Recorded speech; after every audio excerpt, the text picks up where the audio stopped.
Salut Nicolas, on Bonjour, va Damien. commencer avec du basket, sport collectif. Oui, sport collectif avec donc l'équipe de France de basket qu'on suit dans sa préparation pour la Coupe du Monde en Chine qui aura lieu dans 15 jours. Les Français, pour rappel, lors de leur premier match, ils avaient perdu contre la Turquie, ils se sont bien rattrapés contre la Tunisie. Et hier soir, on va le voir, ils jouaient contre le Monténégro. Ça se passait à Villeurbanne, chez Tony Parker, bien qu'il soit retraité.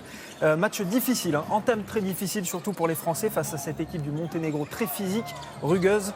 Les Bleus ont couru derrière le score durant la majeure partie de la rencontre. Ils étaient même menés de 13 points juste avant la mi-temps, mais l'équipe de France peut compter sur des joueurs de grande classe comme Nicolas Batum qui a réussi des 3 points en veux-tu, en voilà, comme on dit. Il a presque à lui tout seul permis à l'équipe de France de revenir au score. Les Français étaient toujours menés à l'entame du dernier quart d'heure, mais ils ont terminé très très fort. Score final 80-72. L'équipe de France rejouera dès ce soir face au Brésil, toujours devant ce public de Villeurbanne.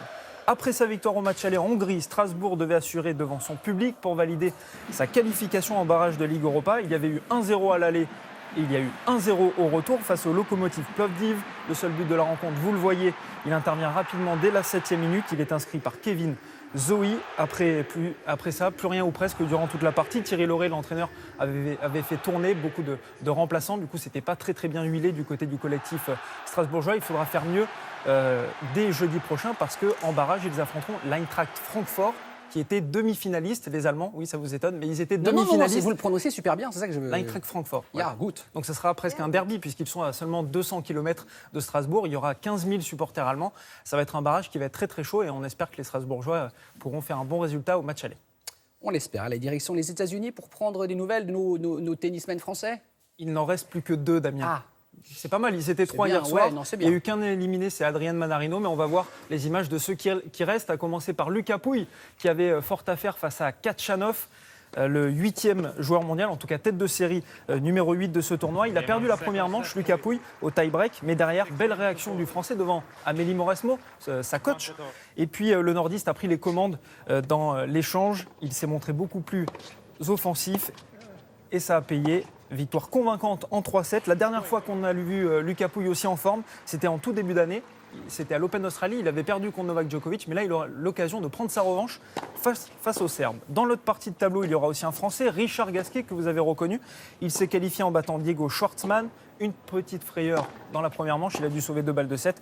Mais derrière, le Bitaro a déroulé. Moins de 2 heures de match pour une victoire tranquille, 7-6, 6-3. En quart, il aura une bonne carte à jouer, puisqu'il jouera face à Roberto Bautista Agut, qui est plutôt un spécialiste de terre battue. Là, on est sur dur.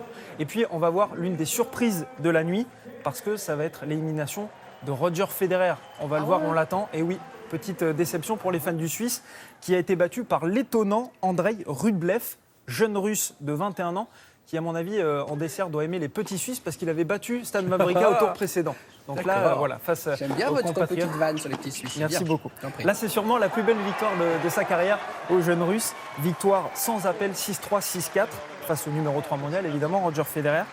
Federer qui est plutôt fair play, comme toujours, grande classe. Il a été étonné par ce joueur. Il a félicité en conférence de presse. Donc bravo à lui, ça doit lui faire plaisir. C'est vrai qu'il est toujours fair play, Federer. Allez, on termine par du cyclisme sur route et sur piste. C'est l'été, donc il n'y a pas que des gens à la plage. Il y a des gens qui sont sur un vélo et qui roulent de longues heures sur la selle. Beaucoup d'épreuves de vélo. La planète vélo qui bat son plein, évidemment. On débute avec le Big Bang Tour. C'est l'ancien tour du Benelux, course prestigieuse. Et on a enfin un vainqueur différent dans ce tour. Après 3 victoires d'affilée, l'Irlandais Sam Bennett laisse un peu les autres croquer la victoire.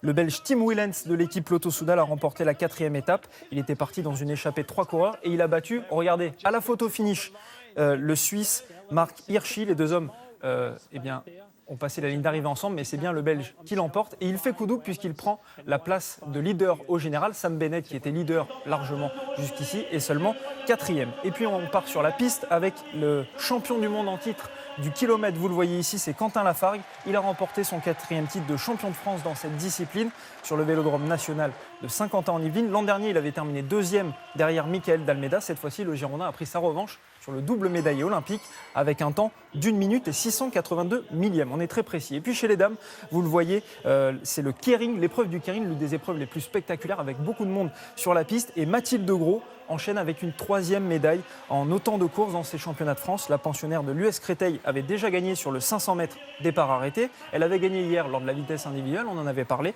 Mathilde Gros qui continue sa razzia au championnat de France, ça sera l'une des très très grandes chances de médaille pour les JO de Tokyo dans un an. Bon, très bien, merci Nicolas. C'était votre dernier jour? Oui, absolument. On vous retrouve encore dans les journaux. Mais non, mais pour l'instant, il était parfait. Très bien, bravo, Nicolas, bravo. vraiment, on applaudit Nicolas. Bravo. On le reverra, c'est sûr. Bravo, Merci. Nicolas. Allez, on